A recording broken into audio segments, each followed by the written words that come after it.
Hey everybody, welcome back to the channel. Today we're going to talk about the 5 things that Harley Davidson could have done better. I love my Road King. I do love my Road King. This is just my opinion. These are 5 things that I think Harley Davidson could have done a little bit better job or included with the standard package. Let's get to it.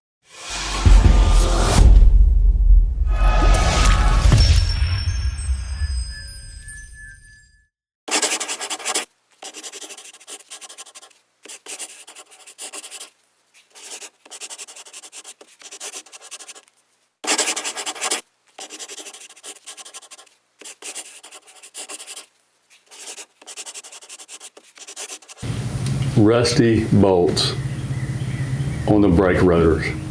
I mean, this is really an oversight. I mean, the Harley Davidson, throughout the whole bike, there's no rust on it anywhere except for those bolts. I've cleaned them 2 or 3 times. I put some rust inhibitor, I put some WD-40 on them. If anybody has any different ideas to keep the rust away, shoot down in the comments. That's one of the biggest issues I have with the rust. Other than that, there's really no rust on the bike at all. So those pesky little bolt heads, terrible, terrible.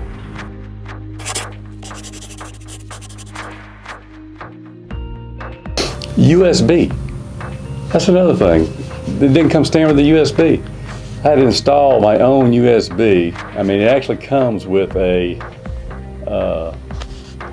USB for a battery tender, and that comes on there. You can buy another piece. I think it's about $20 for a USB adapter, but you know, then you got to run all the cord from underneath the seat where the battery is, where it's connected. So basically, what I did is I purchased a chrome plated, real hefty. The thing weighs like 5 pounds. Really, really nice piece, but it should have come standard. I mean, why didn't it come standard?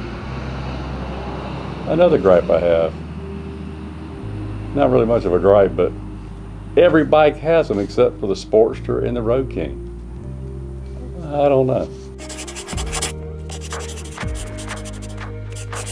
No LED lights. Why did not Harley Davidson install LED lights on these bikes? Every new bike has LED lights. This is 2020, no LED lights. Every one of them incandescent. I had to change every one of them out. Headlights, and wow, when you change them out, what a huge difference. Oh my goodness. Running lights in the back are LED, brake lights are LED. Even installed a custom dynamic flasher, so when you put your brakes on, it flashes. And that can work with LED, with incandescent, but LEDs are so much brighter and you can see them so much farther. The headlight is a world of difference when you change out to LED. But Harley Davidson, let's put some LEDs on our bikes. They're higher end CVOs and the limiteds. You know, there's a few bikes that have LEDs. And I think some of the 2021s have LEDs, but come on, it's not that much more expensive.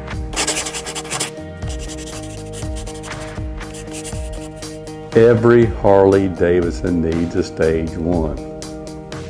Every one of them. I mean, it's a breather, better pipes. I have Reinhardt's on mine. Screaming Eagle air breather. And then they also give you a Screaming Eagle computer to program your bike. But that should come standard. It sounds so much better. Your bike runs better. Man, the difference between no stage and stage 1 is huge. So if you have the opportunity, get it. It's $1,500, but it is well worth the price. But it should come standard. Harley Davidson, it should come standard.